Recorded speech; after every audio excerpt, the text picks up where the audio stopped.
But thinking of all that education, remember, I still had a home life.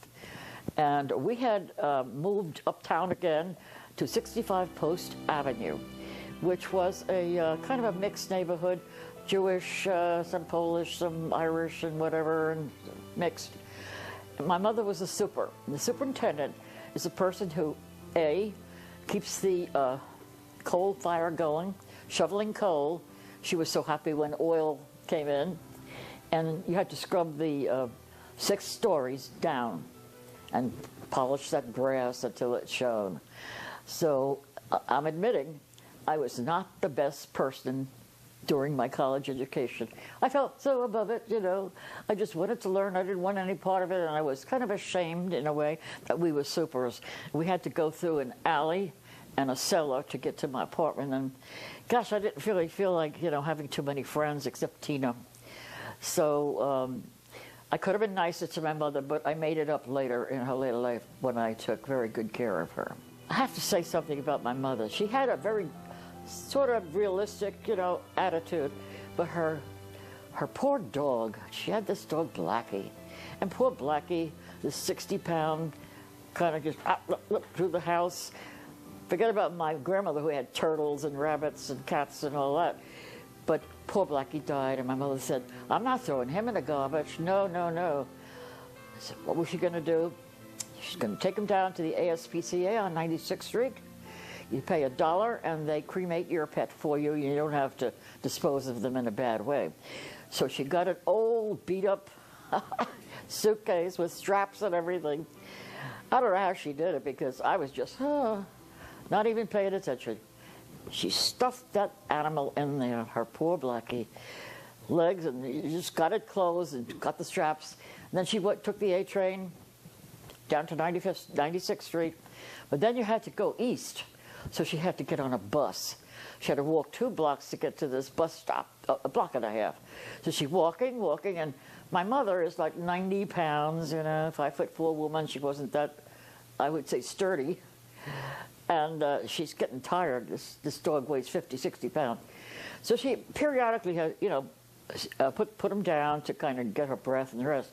So she gets right to the bus stop, and she says, oh, at last, you know, so she puts it down and waiting for the bus, and all of a sudden some, rotten old teenagers, as my grandfather would say, hoodlums, you know, and they came along and they grabbed the suitcase and ran off. Well, the reaction of my mother, she says, good thing they didn't arrest me. She said she was laughing like a maniac. She peed her pants. She said she couldn't stop because she couldn't stop.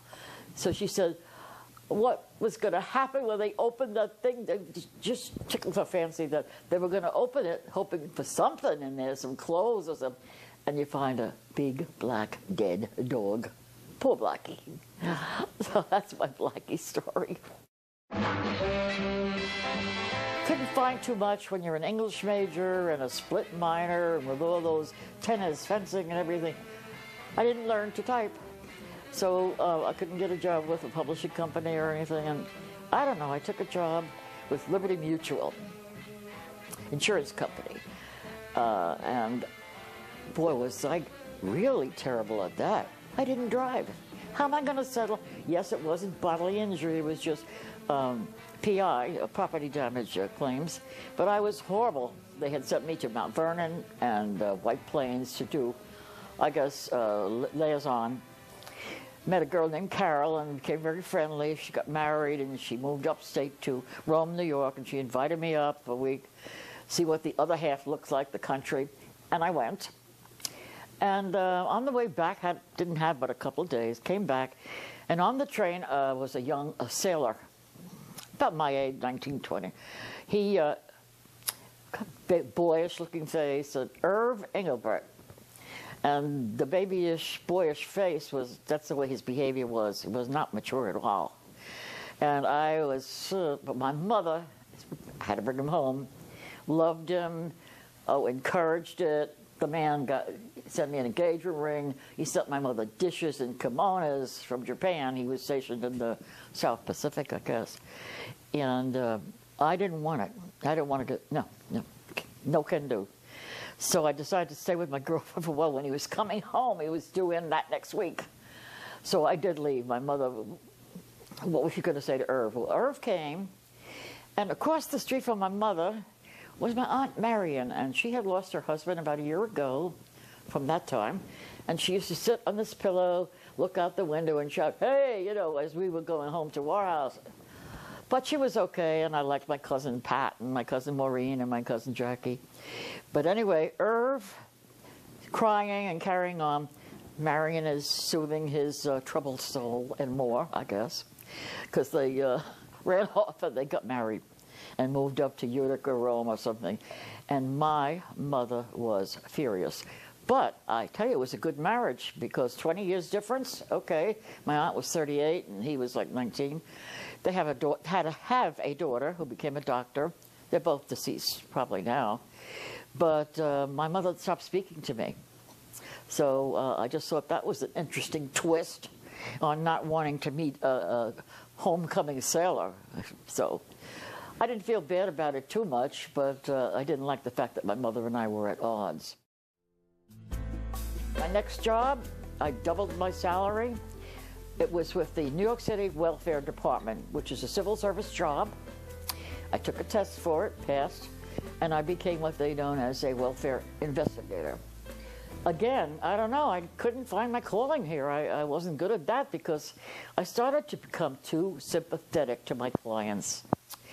You know, my Eve Nevins, my supervisor, she would sit there and go, "Oi, what's the matter with you? Close a case." Well, I even did worse than that.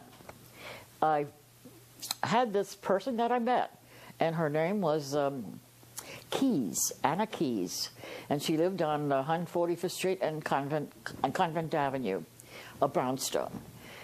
And I just was taken, her file was so interesting. Her father was a white Russian, and her mother was a maid up there in Alaska or something. It was very exotic to me. And this woman was cancer, had both breasts removed, and was now pregnant by a guy who I went to visit, and that didn't. It was turned out okay, but it was kind of hard to go there in the middle of the night. And he said, "Get out of here." He was a coal man, shoveling coal thing. And he said, "My wife will hear you." "No, I'm not going to help her. I'm not going to do anything about it." I was pretty upset about that. Me going there in the middle of the night to somewhere where I don't know. So I brought her blankets. And then I started to bring her food. And then I started to say, you know, she doesn't have any relatives here. I could be like a sister to her. I really could.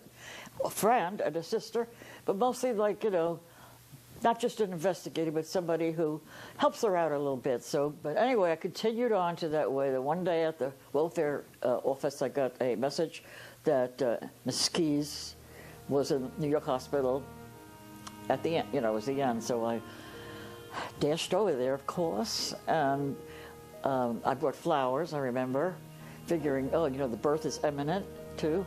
So I brought my flowers and stamped my foot and said, "She's my sister, she's my sister.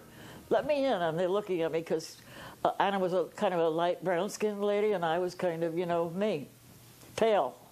No, didn't have a good tan at that time. So anyway, I was able to see her gasping for air in that bed, covered and dying and trying to breathe. And she had the baby. It was a girl. And she said, Miss Okeefe, I named the baby Alice Keyes. So she died, and, you know, I remember, like, you know, running down the street. I don't even know how I got home. I think I was back at my mother's at the time, but, you know, just was so upset about that.